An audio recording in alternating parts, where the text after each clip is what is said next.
2020年3月20日星期五，在阿卜杜吉利里卡拉卡什先生的主持下，在东突厥散文化和信息中心举行了有意义的婚礼。婚礼仪式以阿里托布楚克博士的朗读古兰经开始。婚礼按照伊斯兰规矩进行，一对维吾尔青年成为了永久的伴侣。东突厥散文化和信息中心主席阿卜杜吉利里先生祝贺这2名年轻人按照伊斯兰法律正式结为夫妻。他强调这次婚礼具有特别的意义，并说多年来我们的中心都举行过各种婚礼，但今天我第一次为一对维吾尔年轻夫妇举行了婚礼。他说道，当中国威胁世界并试图消灭维吾尔人的时候，在外国建立一个家庭为祖国斗争付出的贡献是非常重要的。一对年轻人安纳瓦尔赫科姆和穆亚萨尔欧布尔向全世界维吾尔人表达了自己的问候。他们说，我们非常感谢阿卜杜吉利里先生、埃里托普楚克先生以及阿卜杜萨拉姆亚森，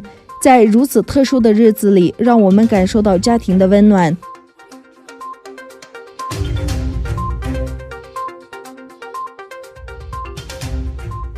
中国出现的武汉肺炎病毒在全球范围内迅速传播，而中国占领的东突厥斯坦对维吾尔人的同化和种族灭绝政策仍在继续。据当地媒体报道，中国社交媒体上流行的一段视频显示，东突厥斯坦的一座清真寺已经变成鸡舍。英国卫视去年5月报道，中国当局已经完全或部分摧毁了东突厥斯坦的33个宗教场所，其中包括有数百年历史的古老清真寺和古墓。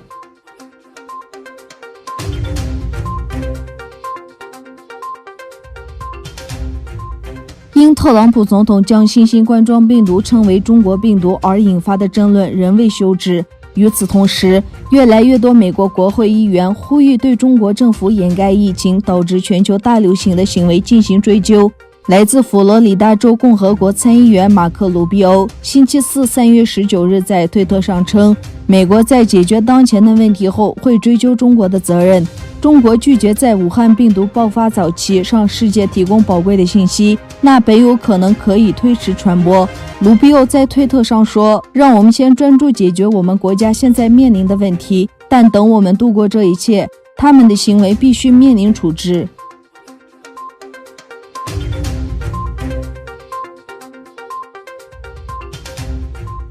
当地时间3月21日夜，土耳其卫生部长科贾在社交媒体上表示，在过去24小时里，对2953人进行了武汉肺炎病毒检测，其中277人结果呈阳性。至此，土耳其累计确诊病例到达947例，新增12例死亡病例，累计死亡病例到达21例。根据最新统计，意大利周六一日新增死亡793人，累计死亡4825人。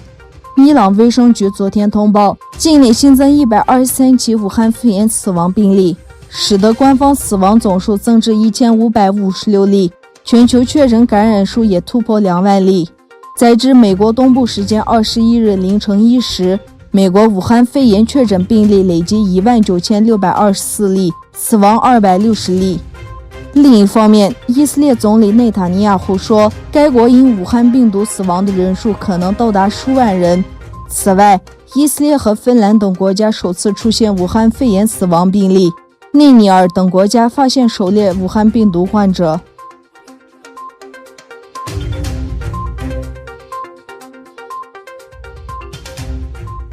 研究机构 IHS Markit 在一份报告中估计，武汉病毒疫情可能导致全球汽车产量减少140多万辆。报告指出，因欧洲疫情的疯狂蔓延，欧洲、北美和南美的许多汽车制造商宣布紧急关闭工厂，暂停生产。